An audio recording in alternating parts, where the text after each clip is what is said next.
Hi, it's Peg, and today on AJOS Sharing, Chelsea and I were having a painty party.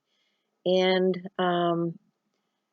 what I'm doing here is just using some images. This is my granddaughter, and I'm painting up some pieces for collage.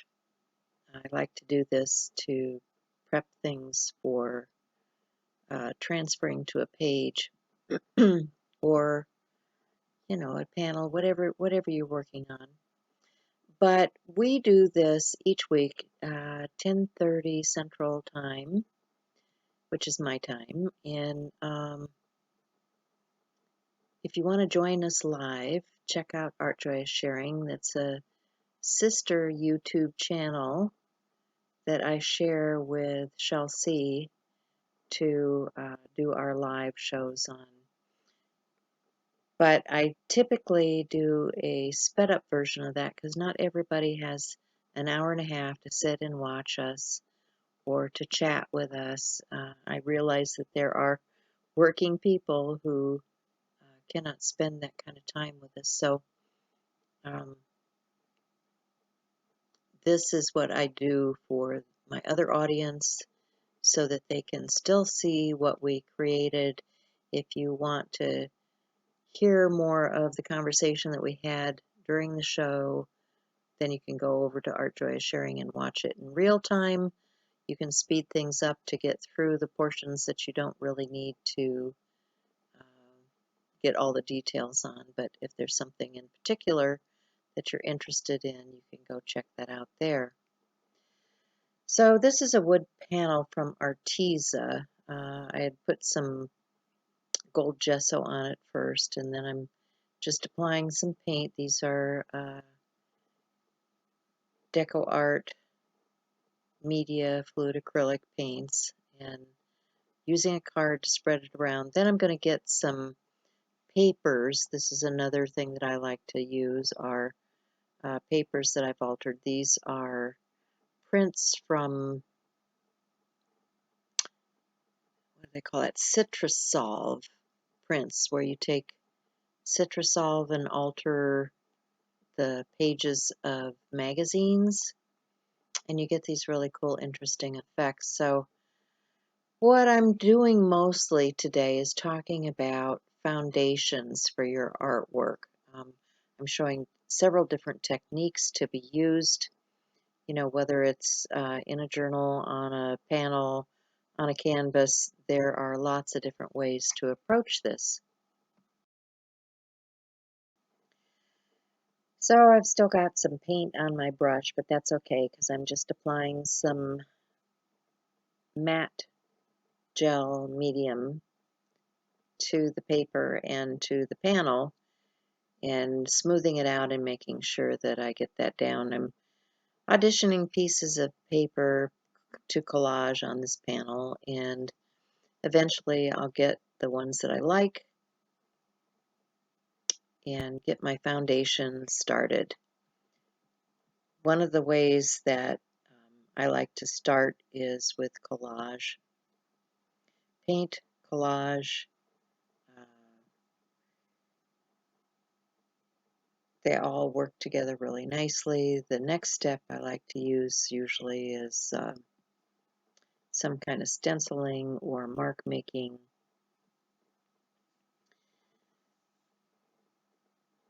So I'm fairly happy with that, and I'm going to move on to another background, and that's going to be, I believe, the dark background. Okay, so now the next thing I'm doing is another component. I have a stencil here from Stencil Girl and some product that was sent to me from Christy Taylor. It's the shimmery iridescent product, and I'm applying it just to get some texture and some color onto those flowers and the vase, because I want to use this in collage. So I'll set that aside to dry and move on to the next thing. You notice a pattern here. I move from one thing to the other because everything takes dry time. And when you're working like this, that's what I like to do. So I have this large journal. I have a dark purple background, and I'm just talking about the different types of foundations.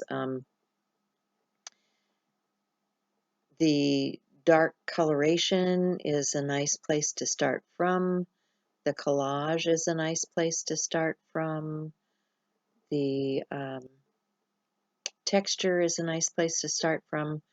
But now I'm going to come back to that panel I was working on earlier with a stencil and some black gesso, and I'm just going to add some colorization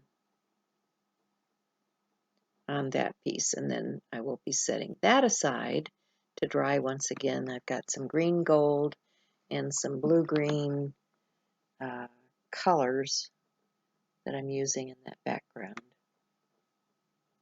with a Stencil Girl stencil. Okay, up next I am going to do a little color blocking because this is another way of creating a background. I'm going to use that green gold and turquoisey blue and the colors that I have out here along with the darks. But color blocking is another great way to create a foundation for a page or any piece of art. I mean, you can do this on a large canvas too. So I'm just getting those darks in, and I'll set that aside to dry and move on to that purple background page and grab another stencil. I'm thinking about what I want to use on top of here.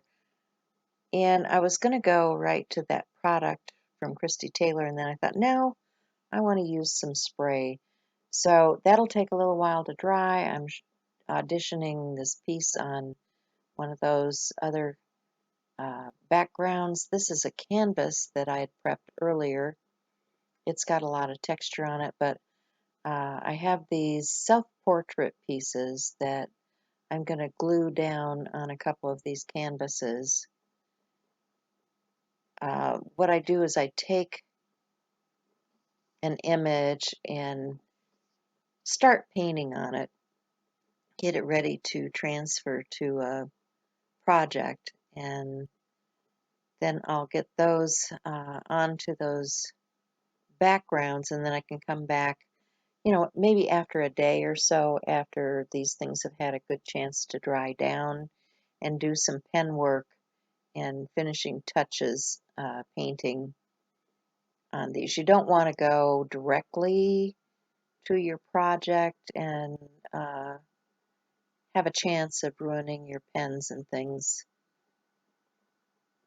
But you can see as we paint and get our foundations down how you can build upon those foundations. So now that's mostly dry. I'm looking at this and I'm saying, no, it's not there yet. So I'm going to grab some more spray, some more stencils. This happens to be a Distress oxide spray in a couple of different colors and a couple of different stencils. You see how it's oxidizing on the page, which I really like, but it's still quite dark for me, so I'm going to spray that and let it drip a little bit, and then I will add some reduction, which is, you know, where you take some gesso or paint or something and put it on the page, and then take a wipe and wipe back some of the paint that's showing through the stencil. I thought about putting some tissue paper down, changed my mind about that, and there we go. Now I'm putting down the paint and I'm using a wipe to remove some of that through a stencil, and then I'm blending out the edges. I want it to kind of flow across the page and to blend together. This is I think it's a Seth Apter stencil from Stencil Girl.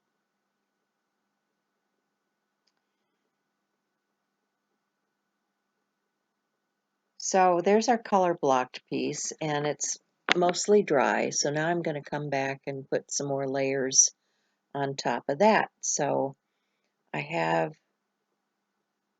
some gesso and some pale pink. I want to mix that up and make it even paler. And I'm going to just do some mark making now on this page. Take my brush and add that, and then that'll have to dry. So we're going to move on to something else. Oh, I did use a liner brush and add a few swipes of my liner brush with that hot pink and a few dots. And there we have a color blocked piece. I'm feeling this to see if it's drying. It was cold, which means it's still drying, still too wet to use, but I have this paint out on a piece of paper, and I'm thinking, you know, I should use that paint. So I'm going to grab a brayer, and I'm just going to drag that brayer across my black journal page. I don't use any pressure on that. I just kind of let the weight of the brayer do the work for me. So now I'm getting some of that pink, that hot pink, adding it to the page. And when you do this, because it's a real thin coat, it dries more rapidly than all those other layer things that we had been doing. This black page did not have any gesso or anything on it either, so that didn't have to dry down. It's just the thin layers of paint that I'm putting on there. Mixing up some of that hot pink with some of the other pink to do some stenciling now. This is a Michelle Ward stencil, and it has this image in several different sizes, which is great. I like the, you know, when you're working with the repeat pattern and you've got it in several different sizes. So several different sizes, several different shades of the same color, and get that down on the page.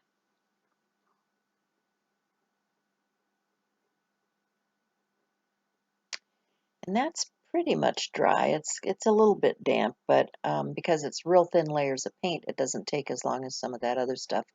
So I'm just going to grab a glue stick, and I'm going to glue that image down that I had started all of this with. And I will put a quote on the page and, you know, do some outlining, that sort of thing. It's an hour and a half show, so I don't finish everything in an hour and a half because it's just too much to do in an hour and a half. And what we were really talking about was the paint, the paper, the foundation, how you can get started, because I noticed that many people have a hard time with just starting. And so these are ways that you can begin any kind of project, whether it's just starting with a dark or light page and then working back and forth between light and dark colors, or um, brayering color on.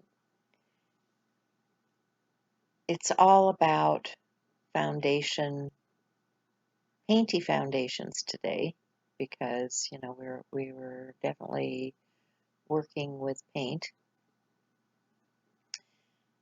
And that's about it from me. I hope you enjoyed this. I hope if you are interested in our group, which is Art Joy is Sharing, that you come over and join the Facebook group. That if you're new to my channel and you like this kind of content, you give me a thumbs up and like and follow and, all the things that are part of following somebody on YouTube. So thanks for stopping by, and I'll see you again next time. And be sure and check out my channel tomorrow because we've got a fun hop coming up. And here's some final shots for you. Enjoy!